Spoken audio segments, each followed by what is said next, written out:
Muy buenas tardes y gracias por venir. Me llamo Dr. Armando Orduña y yo soy el director ejecutivo de Latinos for Education, Texas. Muchas gracias por venir y estar aquí con nosotros. Vamos a platicar un poquito sobre temas bien importantes a las familias no solo de Houston, pero a las familias que pertenecen al área de Houston por las afueras y también por toda Texas. Okay, now let's begin again. All right, interpreters, if you could begin with the interpretation. Let's just take a minute. Think about how that made you feel. For those of you who, in just the few seconds, maybe didn't understand what was being said, what was happening. Now imagine that instead of sitting in a session at a conference, you were invited to your child's school for an important meeting, and you didn't understand what was being said at the meeting. You didn't understand how to involve yourself in the meeting, and you didn't understand, as you walked away from the evening, what the main results of that meeting were. That is only one barrier that so many parents face, not just in Houston, but throughout this country. And honestly, it's not just Spanish-speaking parents. So we're going to begin again. My name is Dr. Armando Orduña, and I'm the Executive Director for Latinos for Education, Texas. And it is my privilege to share the stage today with our panelists. We have here to my left, Mitzi Ordóñez. We have to her left, Max Moll, and to his, Sandro Rodriguez, our Director of Advocacy for Latinos for Education. I'm going to allow everyone else to give their own introductions. And as we move along, please remember, those of you who are wearing the headsets, that we have interpreters here. And before we move on, I should actually give notice to the interpreters so that they need a little a space here, just for a minute. Thank you to the organizers for making this a multilingual space. My name is Susana. I'm here with my colleague, Lina. Buenos días, muchas gracias a los organizadores por hacer de este un espacio multilingüe. So I'll give you a few guidelines. You can help us to build language justice here. So the first thing is, please, we are asking everyone to try not to speak too fast. If you are going too fast, we will use this sign. Les vamos a dar unos pequeños lineamientos para que juntos podamos construir esta justicia por el lenguaje, así que hay algunas señas. Les recomendamos si alguien está hablando muy rápido, vamos a utilizar esta seña para pedir que por favor hablen más despacio. We need to be able to hear you to interpret. So if we can't hear you, we'll use this sign to speak up. Para que nosotras podamos interpretar, tenemos que ser capaces de escuchar lo que están diciendo, así que vamos a usar esta seña para que levanten el volumen de la voz. We are pretty good interpreters, but we can interpret just one voice, one person at a time. So yes, please remember to speak one person at a time. Y aunque seamos muy buenos intérpretes, solamente podemos interpretar si una persona está hablando a la vez, así que por favor respetar el turno para hablar. Finally, you have equipment, you have headsets. If you have any problem, please do not suffer in silence. Let us know. We will try to figure out what your problem is. Y bueno, tienen todo el equipo, tienen los audífonos. Si tienen algún problema con la interferencia o algo, háganoslo saber, por favor, no sufran solos y en silencio. Thank you. That goes to Max. And yes, do you need a headset? Well, they'll start interpreting in a minute. Okay, now I can hear. Yes. So I want to just point out, I know it is obvious, but I still like to acknowledge it. Everyone here we've all entered a language justice space. So we know that in many areas of the country, the Latino student population is only growing. And the need to engage the families, the parents of those students, is more critical than ever. Se escucha muy chiquito, muy poco. Tal vez el volumen. One moment, please. La tengo en 10.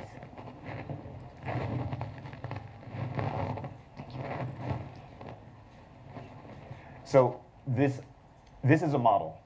This session right here, the very fact of how we're doing it is just as important as the topics that are being discussed today. Language justice spaces, we have the technology, we have the systems, and we have the talent. And that's we as in a country. This space can be replicated, not just in conference sessions, but in schoolhouses across the country. So I want to acknowledge that, and I'd like to point out that this is what should be expected. This should be the standard when we know that we have large non-English speaking populations that we would like to involve into the conversation, especially when we're talking about how to reach their children and how to reach them. All right, I'd like to begin. First up, we've already introduced myself. I'd like to go ahead and pass introductions over to Mitzi. My name is Mitzi, and I will be speaking in Spanish. Okay. Are you ready? Okay. Hola, buenas tardes. Mi nombre es Mitzi. Soy inmigrante, soy de la Ciudad de México y soy mamá. Y estoy aquí para hablar sobre mi experiencia en las escuelas. Mi hija tiene 13 años, va en 8º grado y he pasado momentos de injusticia, momentos de discriminación, pero también estoy aquí para no solo compartir lo que he pasado, sino también compartir las soluciones que nos gustaría ver. Y también el día de hoy estoy aquí como representando mis historias, pero también estoy cargando las historias de muchas mamás que pertenecimos a este grupo. Entonces, gracias por estar aquí. Hola, mi nombre es Max Mall y soy de Santiago, Chile. Hey everybody, I'm Max Mall. I'm a Chief Engagement Officer for the Houston Independent School District. In that work, I oversee the district's communications, family and community engagement, government relations, and board services. It is a pleasure to be here with Latinos for Education, as well as with all of you. Buenas tardes and good afternoon. My name is Sandra Rodriguez, and I'm the Director of Advocacy at Latinos for Education. I'm a proud daughter of Mexican immigrant parents. I'm a first-generation college grad. I am a mother of 2 young adult men in the Army Reserves and in college. And I am fortunate to be leading this work with families. In my career for the last 20 years, my work has been centered in communities at the grassroots levels, ensuring that the voices of our communities, our marginalized community, is elevated, ensure that we create spaces where they can engage. And so it's a pleasure to be part of Latinos for Education and to share the work that we've been doing in Houston in partnership with HISD and our families. Thank you. Thank you, Sandra. So the first question, in Houston ISD, 62% of students identify as Latino. What are some of the obstacles that Latino parents and guardians face when trying to engage with the education system in Houston? We'll first give that question to Mitzi, then Max, then Sandra, 2 minutes each. Bueno, creo que algo que está pasando aquí, como empezamos la sesión, la primera es la barrera del lenguaje. Como inmigrantes, yo sé que siempre dicen, Estados Unidos, tenemos que hablar inglés. Y créanme que tratamos de aprender, pero también tenemos 2 trabajos y, bueno, muchos de nosotros llegamos aquí también grandes. Y es difícil, tratamos de entender y ir a escuelas, pero la barrera del lenguaje es totalmente, creo que uno de los obstáculos más grandes. También representando y hablando como la comunidad latina, el miedo. Hay mucha gente indocumentada. Muchos de nosotros que pasamos injusticias en las escuelas, tenemos miedo de hablar, tenemos miedo de confrontar a un maestro y saber que eso se puede escalar. Entonces, mucha de nuestra comunidad tiene el miedo y a veces prefiere mejor quedarnos callados. Otra puede ser el horario. Creo que cuando hablamos de educación, no solamente hay una solución. La comunidad latina, la mayoría de nosotros tenemos 2 trabajos. Entonces, el horario también nos dificulta poder participar en la escuela. En el caso de la escuela de mi hija, las reuniones escolares son a las 9 de la mañana. Es difícil atenderlas. Y también puedo hablar de, creo que la cultura, algo que yo he experimentado en las escuelas de mi hija. He tenido la fortuna de que algunos son bilingües, pero creo que ser bilingües y ser amigables es diferente. El ser bilingüe es a veces un protocolo, pero el que te hagan sentir bienvenido, el que te hagan sentir que importas, es diferente. Creo que hay una intención, que a veces hay un espacio muy grande que hay que rellenar, en donde los padres tengan la intención realmente de comunicarse y buscar como cómo solucionar esos problemas del lenguaje, del tiempo, pero también con la intención de crear como esas relaciones auténticas entre padres y profesores. Muchas gracias. Thank you. A lot of what Mitzi said is how we also experience it from the district's perspective. There are, we'll say 19 months ago, when this new superintendent came aboard, there were a lot of opportunities to engage all of our families, but more specifically our Latino families. The hurdles that we saw were largely in what Mitzi spoke to. A lot of families didn't know how to properly engage. They were comfortable engaging with their school, but that was about it.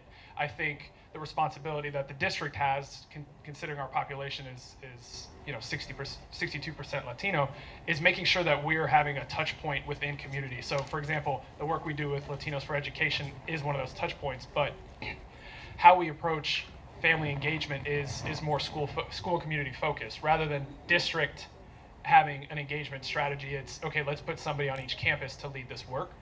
We think that has helped bridge that gap. Another challenge that we've seen is the platforms that some of our Latino families use. The district wasn't on. So, for example, a lot of not just Latino families, but immigrant families from all over the world use WhatsApp. The district wasn't on WhatsApp, and quite candidly, we're still not on it. We're working on that part. But I think it's imperative that we're at the places where our families are, and that includes communication vehicles that are publicly available. So those are a couple of hurdles that we've seen that we're working through, but again, we know that's an area that we have to make progress on. And Mass, you talked about being where families are. So it's about meeting people where they are. Mitzi talked about the hours, inconvenient times. And in the work that I've been leading with families and throughout my entire career, the common theme, to add to what they've already said, was understanding the education system, how to navigate it. But not just the education system. As newcomers, they're trying to navigate education, healthcare, government entities, housing, trying to work 2-3 jobs to provide for their families. And so that keeps coming up. And something that many of our community partners in Houston have been talking about is how do we create a welcome center? How do we work together to ensure that families have access to information? Because that's the other challenge. We can talk about putting out a flyer, putting out a post, but it's still not reaching families, or they learn about it later on. I hear our families in our fellowship and in other communities that they would like to involve their children in some advanced programming in the district, AP classes, magnet programs, but they don't know anything about it. And so ensuring that our families have access to information in their home language, ensuring that we talk about culture. Something that I'd like to see is training, adequate training around family engagement required for educators, administrators, or principals. That is something I'd like to see. Yes, we're training the families, equipping them around engaging at school, at the campus level, the district level, but it works both ways because it's a partnership. This work cannot be done together. We have to work together. And we have to look at our families as an asset, because they do have the capacity to be engaged in their child's education. Thank you. We're going to start off with Sandra for the next question. Sandra, I'd like you to share a bit with the audience about the origins for the program Familias Latinas por la Educación. Can you tell us why you started the program, how it's helping address some of these challenges, and some lessons learned along the way? Absolutely. So in Houston Harris County, we have over 20 school districts. HISD is the largest school district in the state of Texas. I am a product of HISD, so I know the challenges in the system and as a parent. And so being a daughter of immigrant parents, seeing how my mother engaged at school and in my education, I realized, this is the same story as many of our newcomers, our immigrant families. And so we're equipping other leaders, other Latino leaders, and the other leaders in our community are our families. We looked at the school district. When we attended board meetings, we did not see Latino families at the board meetings. When we look at parent meetings, a very small group, and usually the same group is involved and participating at the school meetings. And so we sat down and talked about what are parents looking for? What are some of the barriers that are preventing them from engaging at school and at the board? And so as I talked about earlier, it's understanding the school system, but also ensuring that we keep in mind our Latinidad, our identity, our culture, and that is centered in our curriculum. The other thing in the Latino community is relationships.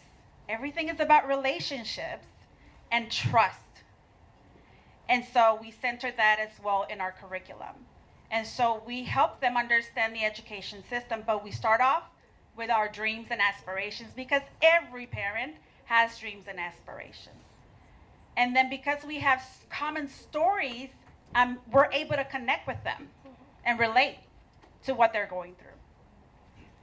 And so we talk about the education system. We talk about equipping them around advocacy, ensuring that they understand that they have a voice and their voice matters.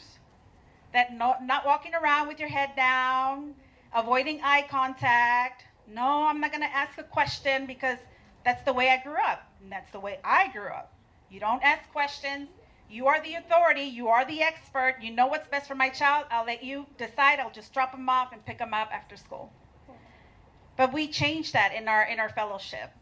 We help them understand that regardless of your education level, regardless of your current situation, your upbringing, you have something to offer in your child's education. You have something to offer at the school and in the district. And so at the end of the fellowship, I hear how our families are just standing taller, prouder. Their voice is shaking, but now they're speaking up and they're finding their voice. And we have professionals, lawyers from their country, educators in their country, administrators. We have professionals, different levels of education, but still because they have that immigrant experience, they feel, I do not want to disturb or agitate. But we teach them to agitate when it's necessary. Thank you, Sandra. La próxima pregunta es para Mitzi. Mitzi, you participated in the program. Can you speak a little about what you gained from the program and what are some of the changes that you and the other parents have advocated for in Houston ISD? Bueno, como Sandra lo mencionó y como yo mencioné un poquito al principio, como inmigrante, el llegar a este país y no conocer el sistema puede ser muy frustrante porque no sabes cómo trabaja el sistema. Entonces yo recuerdo cuando llegué aquí, mi hija tenía como 4 años, tuve un problema en la escuela y cuando yo le pregunté a las otras mamás qué se hacía, la respuesta era como, pues creo que nada, puedes hablar con el maestro. Yo he tratado de hablar con el maestro, pero no ha pasado nada.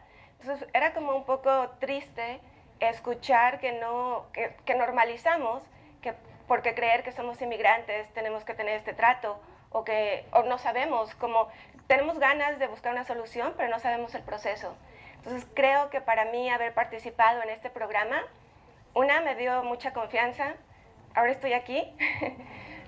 Antes no sabía cómo hablar con un maestro y ahora no solo hablo con los maestros o la mesa directiva, sino también estoy en un panel compartiendo.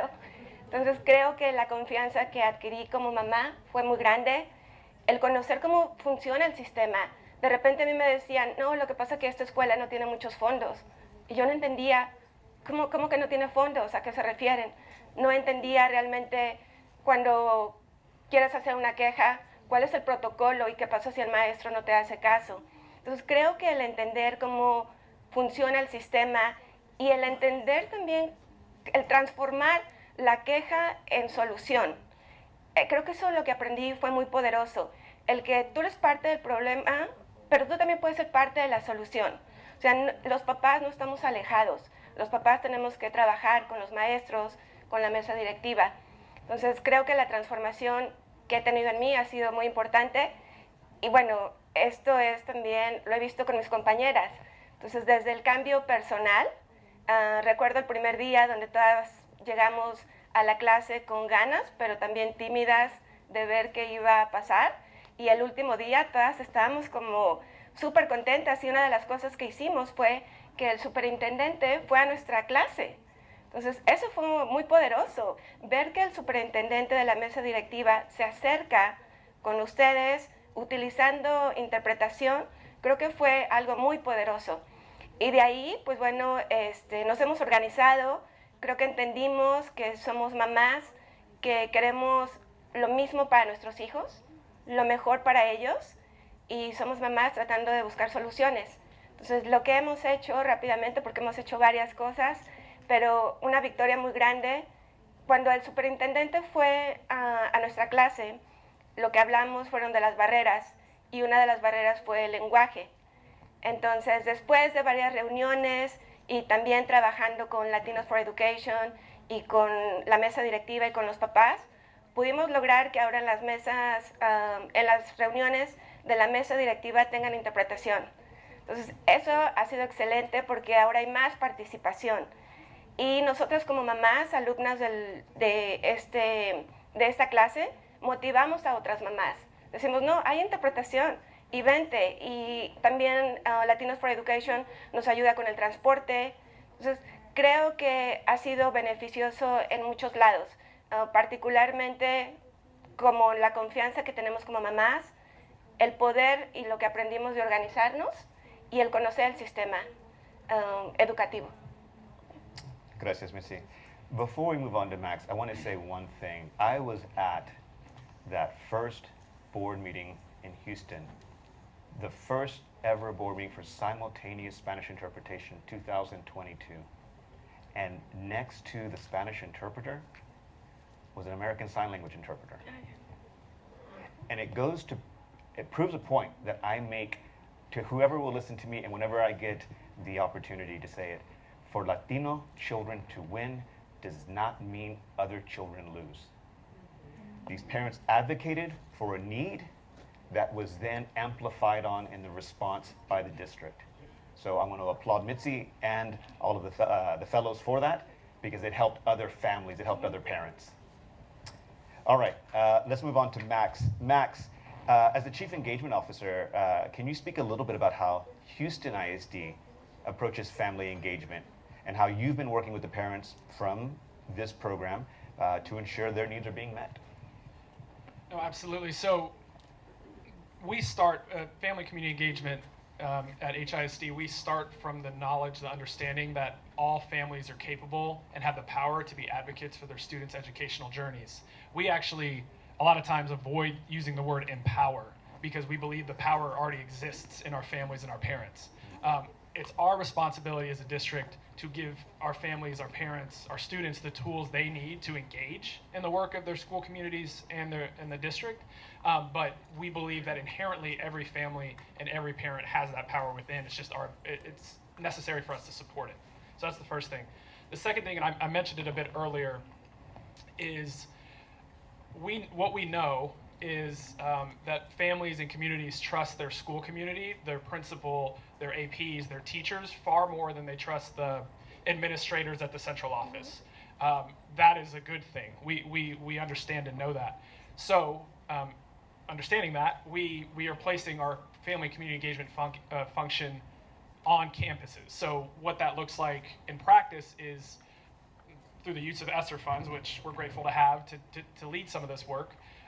We've provided a stipend for a parent liaison on each campus. So at one time, payment so that there is a person on each campus who leads this parent community engagement work. Again, knowing that that direct contact, that direct connection with school communities will bear more fruit than administrators trying to engage in this process. I think the third thing, and again I've mentioned it, is we're being more intentional and purposeful with our partnerships and how we engage groups to help us in this work. I'm sitting on this stage because of one of those partnerships, but I know that communities trust certain organizations for certain reasons, and it's our responsibility to leverage those partnerships and the work that's already existing to help us go further. So for example, this sign language interpretation translation services, like we've really leaned in on because of the advocacy from this group, and so many families who have told us that's necessary. I mean, and I'm pro HISD obviously, but it's a little silly that in 2022 was the first time that the district offered these services. It should have happened way before, quite candidly. I have the luxury of having not been here before, so I could say that. But the point being, partnerships matter, and we don't know what we don't know. Everybody who sits at the central office doesn't have all the answers, right? So these partnerships help us understand what some of those answers might be. Thank you, Max. You know, in looking over some of the prepared questions, I think we've actually covered the next section. So I'm going to just go a little bit off script here for just a moment. Pop the hood. If any of you are like me, you want to know a little bit more about how the program actually works, the function of it. So I'll explain this. Well, no, I won't. I'll let Sandra explain it, because Sandra is the one who was the closest to this program in building it, in strategizing it, and honestly, I took a lot of the lead from Sandra. And here's the funny part. See, I'm a career educator. Sandra is not, and I think having an outside perspective was a real key ingredient for this success, because I came into this with a lot of things about this is the way it's supposed to work. And she came into it with, well, I don't know how it's supposed to work, but this is how it's going to work. And that changed the conversation, and it changed a lot of the meetings that we would have, and it changed a lot of the work, and all for the better, all for the better. Sandra, can you explain a little bit about the whole process? So how are communities selected to get involved in this program? How are then fellows selected to get involved in this program? And then a little bit about the duration of the program. So as we were looking at where do we start, the need is everywhere. Looking at what districts to kick it off. We centered our work in HISD, and in Houston, I do a lot of work outside of education, around transportation, housing, you name it, I do it. And there is a program at the City of Houston, the Mayor's Complete Communities, where they selected, in 2017, selected 5 neighborhoods, and then other 5 neighborhoods, where they looked at 9 different areas that they wanted to invest in, education being one of them.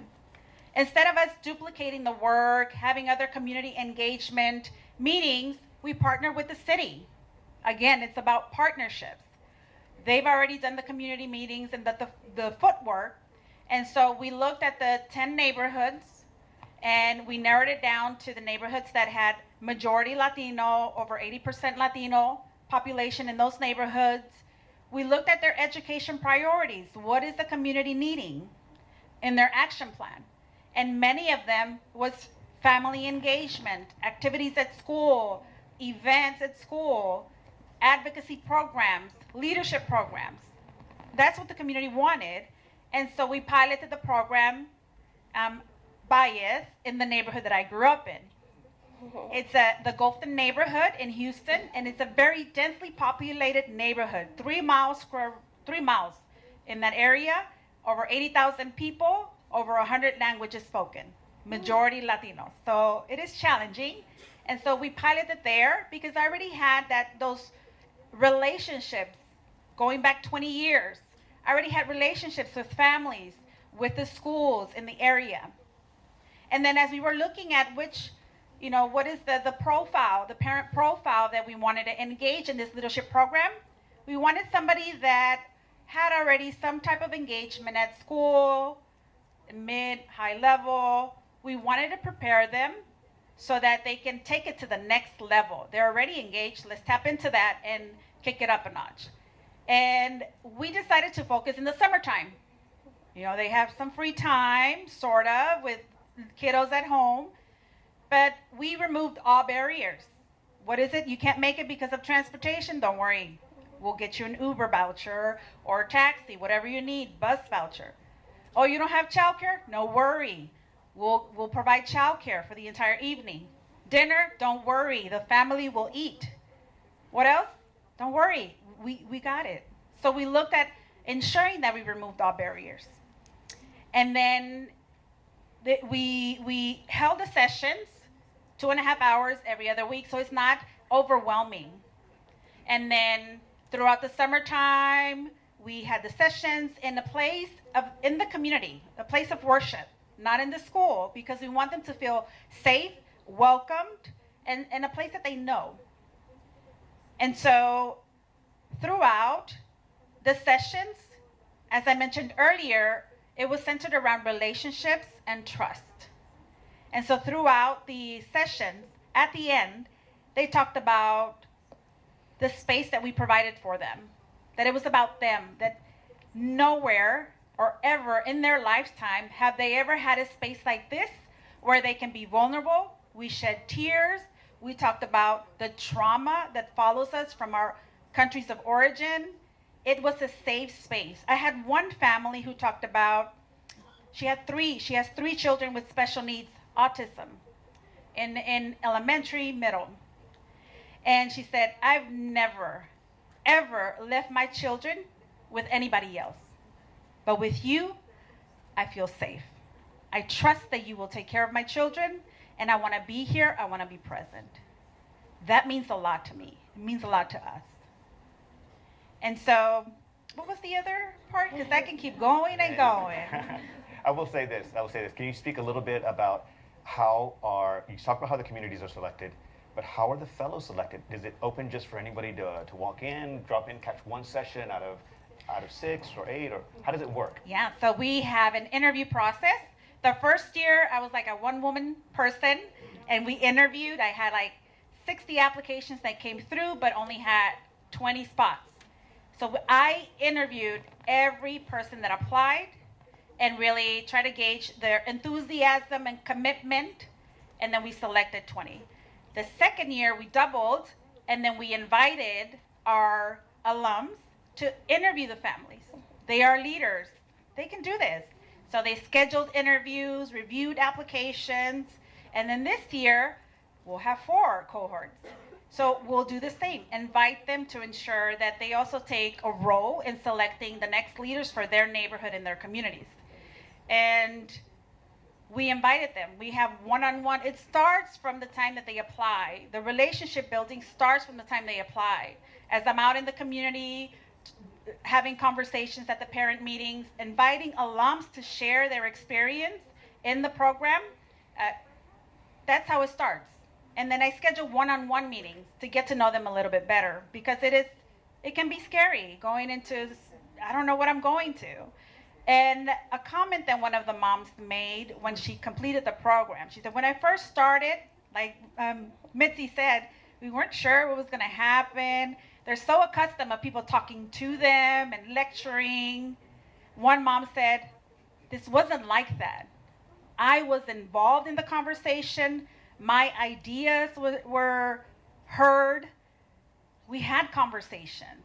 Everybody participated. And that's what we create. We want to make sure that they feel that way. And so when I look at certain families that have completed the fellowship, one completed her teacher's assistant certification and is working in a charter school. Another one is working for a nonprofit as a community connector. Another one is applying for the HISD Alternative Certification Program, where they provide, I think, a visa or something like that. She's applying for that. And so now they're aspiring for bigger things. So we're changing generations to come. We're changing the trajectory. And the children are watching. They're watching mom being more engaged, standing up, that this is not good enough, and we deserve more, and we deserve better. Thank you, Sandra.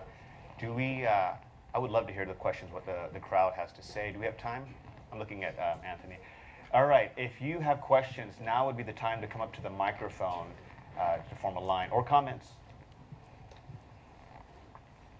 I can tell you this, well, yeah, come on up. While we're waiting for the questions to line up at the microphone, I will say this, it is very powerful to watch the alums of the program come and interview the incoming fellows and be able to tell them in the interview process, I've sat in that seat. I know what you're going to go through. Let me explain it to you. Thank you. Hi, ESSER funds are not forever. So what's the plan? It's a very good point. It's something that we're diligently planning for. ESSER funds, September of 2024, ESSER funds will no longer be available. Being very conscious of that, that these are non-recurring funds, that's why we, rather than hiring folks, we provided stipends. So in the years that we have ESSER funds available, the idea is to create a program, a culture on a campus where family and community engagement is just part of what they do. Granted, we all know that teachers, principals, administrators on campus have enough to do, but we think that identifying one person on each campus to lead this work matters. What we hope and what we've seen is that these stipends have helped folks get ready for that work and get into it. And then when ESSER funds run out, we will look for philanthropic community to support what that looks like going forward. Our hope is that, we know and we think that philanthropic community will support this work, but that is absolutely something we're considering because, like you said, they're temporary. Well, one point of clarification, this program is not supported by ESSER funds.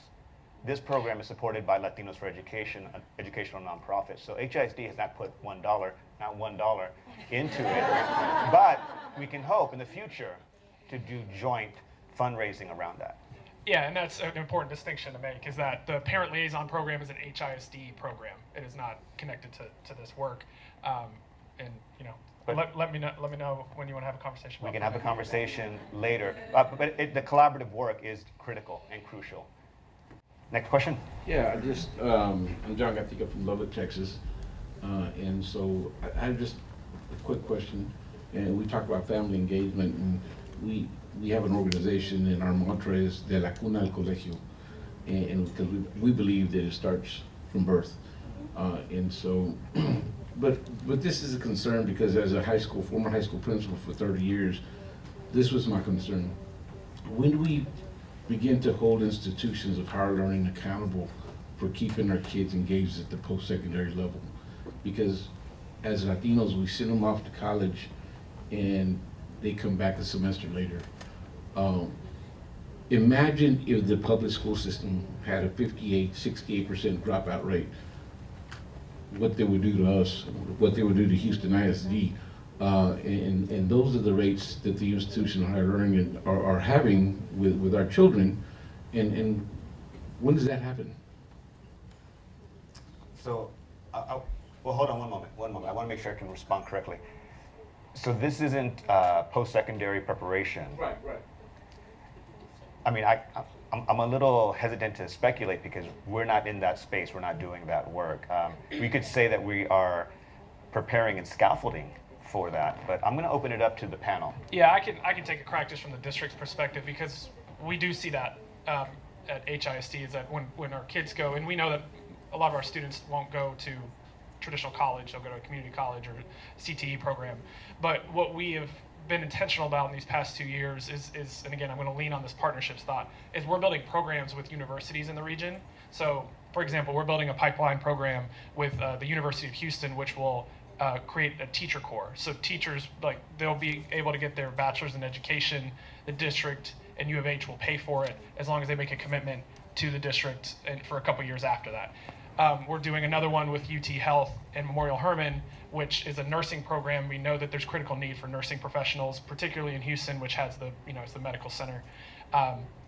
So the idea is that if we have a better relationship with our universities, particularly just close to us, we can help address some of these issues. To be fair, that is not necessarily where we focus all of our time working, but it is something that informs what we're doing. And I think to the credit of Latinos for Education, they're starting this early, right? I mean, we've had the conversation that the families, most of the families, I think it's elementary and middle school level, because if they're doing this process with high school parents, they're like, well, this would have been great earlier on, right? So I think it's about scaffolding that up.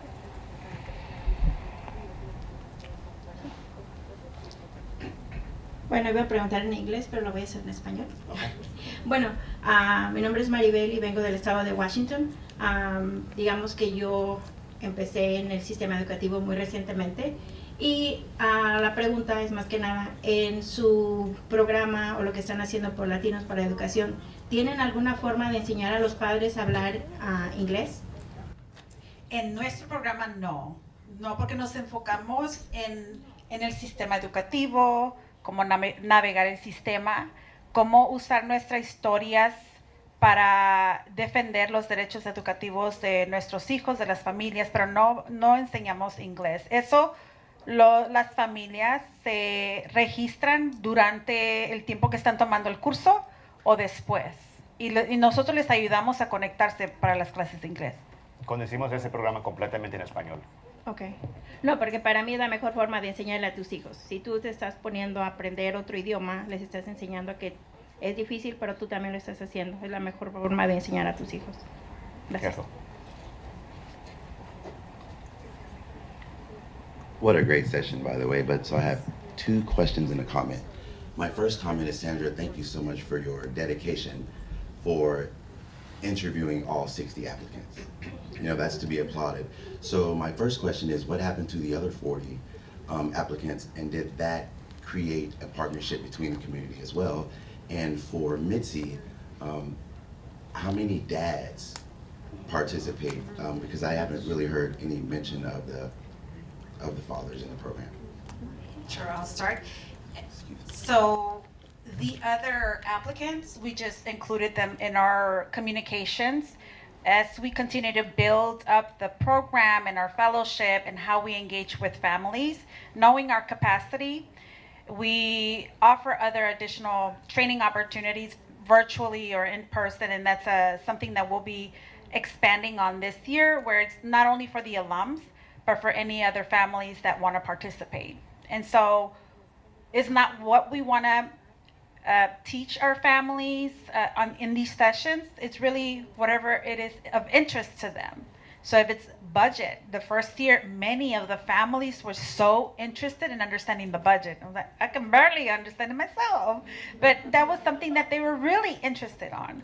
And so whatever topics they're interested, we try to engage other families around it as well. I will say this. So we enter these communities, but after 1 year, we don't leave. So Mitzi was a part of the pilot program in that neighborhood, Gulfton. And then next year, we came back to Gulfton. And then this year, we're coming back to Gulfton. So we're building on. So those applicants will have an opportunity to reapply, because as long as we can continue to secure that funding, we're not leaving. You heard 80,000 people in that neighborhood. There's need to repeat the program. And then before Mitzi speaks, as we are in that neighborhood, we utilize the neighborhood approach. So we focus and very intentional in that neighborhood, working with HISD elementary schools only, but we know that families have other children in other schools, so we're impacting other schools. And then we are creating a network of families that can rely on each other. This is happening in my school. How is your principal engaging and handling this situation? How are you? What's happening at your school? So now different schools in HISD, in their neighborhood, now they get to troubleshoot some of these issues that are happening and work together. I've seen this past year, there was an issue around, I think it was the principal. The principal was moved to a different school. Our families and some other families engaged, and they invited other families who are not from that school to attend this meeting and say, oh, what's going on? She just started. Why is she gone? Why did she move? We need a principal. And so those are some of the things, families supporting each other across the neighborhood. Okay. Bueno, creo que hablamos de algunas de las barreras y mencionamos una es el idioma, pero creo que otra barrera también es la cultura. Entonces creo que también hay mucho trabajo que hacer. El idioma es para poder comunicarnos, pero también la cultura tenemos que trabajar mucho porque en nuestros países, como en mi caso que soy de México, los papás no se involucran en la educación. Es algo también como eso le toca a la mamá, mi trabajo es proveer y la mamá hace todo eso. Entonces creo que también hay mucho trabajo y creo que es lo que estamos hablando, de no solo ser bilingüe, sino entender cuál es la cultura y ser pacientes y también ser más creativos. A lo mejor si al papá no le gusta venir a la reunión, pero le gusta un barbecue, tal vez tenemos que empezar a hacer barbecues. Y también nosotros como mamás, pues tratar de involucrar al papá que la educación no solamente es algo de la mamá, sino también de los dos. Entonces creo que hay muchas cosas que tenemos que trabajar, pero se empieza desde casa. El programa de Latinos for Education también nos hizo muy responsable a nosotros como papás de también tu rol y tu responsabilidad, y que no todo va a ser responsabilidad del maestro o de la escuela. Entonces creo que hay que buscar formas creativas de involucrar a los papás y también ser pacientes con las diferentes culturas que hay. Y en Houston es una ciudad muy diversa. Entonces, creo que mucho trabajo. Pero bueno, mientras las mamás les decimos a los papás qué hacer. Yes, please. Felicitaciones por su trabajo y por ese gran esfuerzo que están haciendo. My question is whether your organization or HISD is working on educating the school personnel about how to engage with families, because it seems like the burden shouldn't always be on the parents on how to approach the school. Is there any efforts on that? No, it's a great question, and the answer is yes.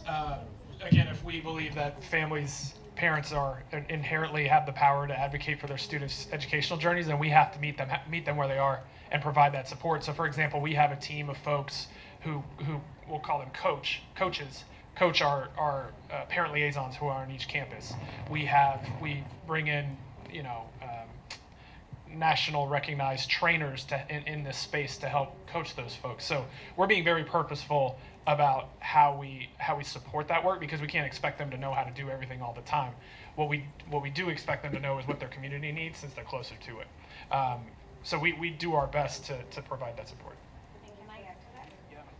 And so, Max, to add to that, like I mentioned earlier, not just the parent liaison, but also the teacher, the principal, the administrators, even the district, ensuring that they receive some type of family engagement training. So, to be continued, right? To be continued. The front office. That's right. Yes, the front office. And again, we're totally there with you. I think it is about creating a culture where that is a part of what the school does. So that means everybody's invested in it. We have a program called Family Friendly Schools, where schools are ranked based on how many family community engagement events they had, how many responses they closed out. So it is absolutely incumbent upon everybody in that building to support this work, to do it right. So more to come. Next question. Hi, sorry, I'm really nervous. I have anxiety. But I am actually a high school teacher for 9 through 12. So being able to do the scaffolding building, like you said, we're a little late to this approach because they're almost 18.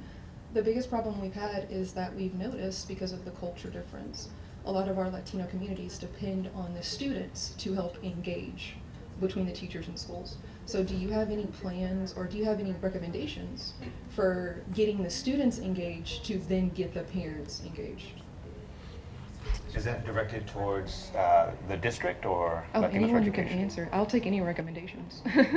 Okay, well, why don't we go with the district, since they are working in the high schools right now. And just for clarification, the question was, how do we get students to get engaged in the process as well? Sorry if I misunderstood.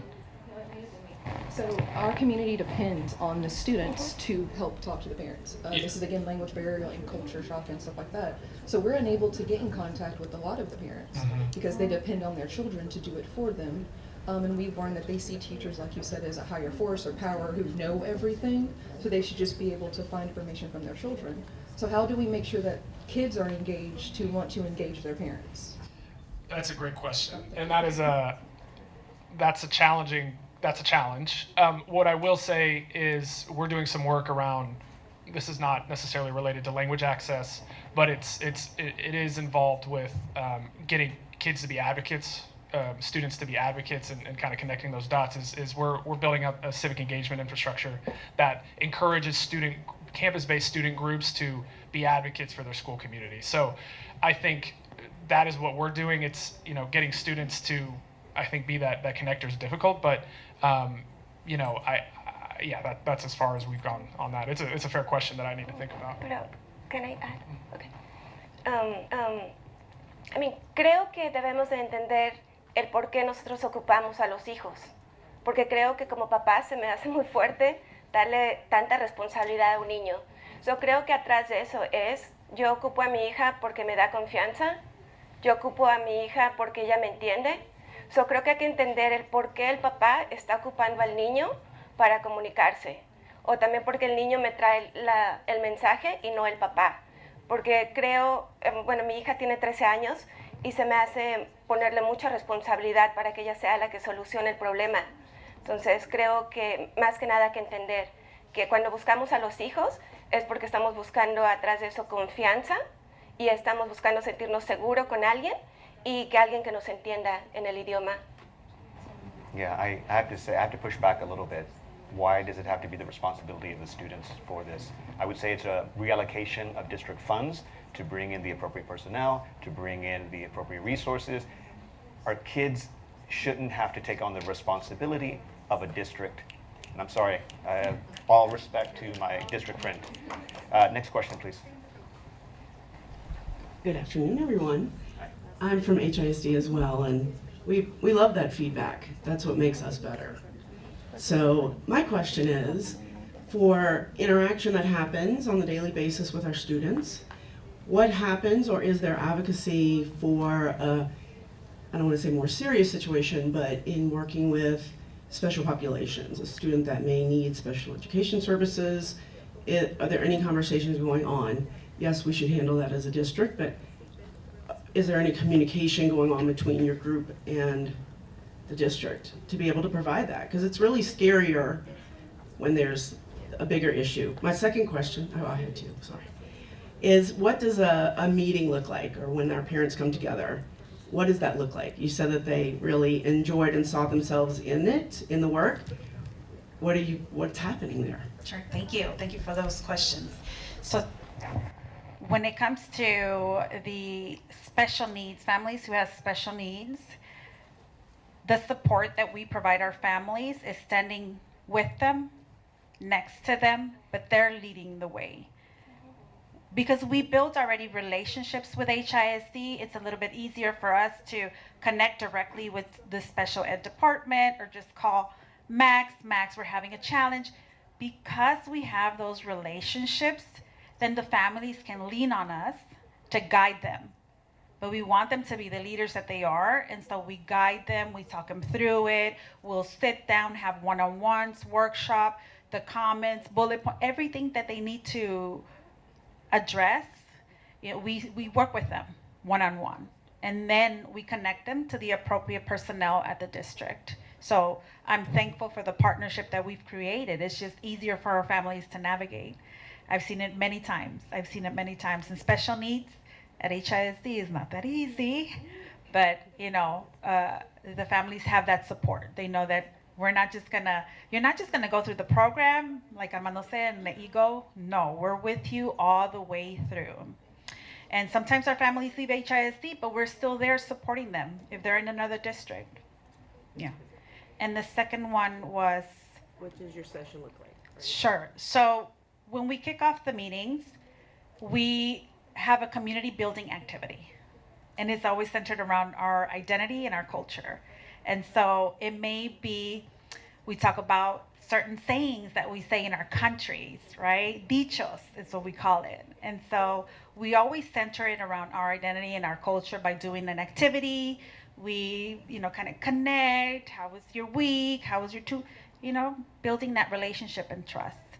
And then the activities, like Armando says, I'm not the educator, but I know how to work with communities and how to connect with them and listen.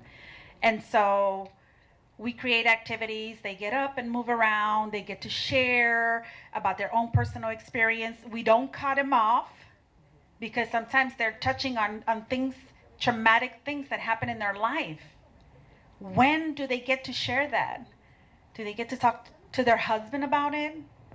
They don't go to therapy. We encourage, right? We pull them to the side. They don't, but they feel like this place is very therapeutic for them. They feel safe to be vulnerable. And so we create those spaces. I'm afraid this will be the last question. Thank you, everyone. Gracias a todos por esta presentación. I have a comment first, and actually kind of piggybacks off of what she said. I have a son who's 4, and he's not in the public school system yet, but I live in the Houston area, so my son will attend a school district that's a little south of Houston, and he goes to speech therapy. He receives speech therapy services, and we're in the process of trying to get him enrolled into school, but there's a hiccup because the school that he's going to go to is not in our zone. We're not zoned to that specific school, and that school has the only bilingual speech therapist in the entire district, which is a shame. So we're trying to get him to that, submit the request to get him transferred to that school, but even then, like that, going from district admin, going to like the school, the actual school, and going back and forth, very fortunate that my wife and I can navigate that system. I actually worked for that school district for 4 years before I went to a nonprofit when we help Hispanics in STEM. But my biggest thing is, when I was there at the school district, one of the biggest things that I think of is, Max, like, your role does not exist.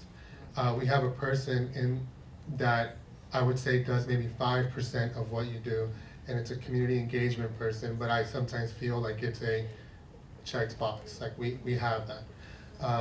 When I was there, some of the biggest things that for me were issues were special education. How do we get that information out to non-English speaking parents? Advanced academics is another big one that to me is very near and dear to my heart, because there's a lot of Latinos out there who are very much able to be a part of these programs, but they're not, because they don't get that letter that, hey, your child should be tested for advanced academics, and parents don't follow up with that. I guess my question to you as Latinos for Education, and Max, to you specifically, is to advocate for a role like that, and how to get a school board to listen, to understand when the school board is not reflective of the population in which they are serving. How do you have that discussion in a more serious manner so that they can understand that this is something that needs to get done, and it's not something that can continue to be pushed aside year after year? Thank you. Thank you. So I'm getting this signal that we're going to have to make this a very short answer. And because I have the mic, I'm going to answer for Latinos for Education. I'll say this, it's advocacy, it's organizing. That's really what it boils down to. Coming together with other parents in your district, other parents who have these same needs, because you're not the only one. I guarantee you are not the only one. Find others, pull them together, start showing up at the board meetings, organized. You know what really helps? When you're all wearing the same t-shirt. I'm saying, create a visual block, take photographs, post, keep the discussion going on social media between meetings. Set appointments with school board trustees. Keep going until you find your in, and you will find it in, either with a district employee or with a school board trustee, somebody. It's going to be a long fight. It's going to be a very long fight, and in the end, you may be frustrated because your child may not be the one who benefits from the fruits of your work, but the others will. So if you can go into it with that kind of heart, it's for our kids. It's for all the kids. I wish you the very best of luck. Ladies and gentlemen, I'm getting the signal. I want to say thank you all for coming and attending this session.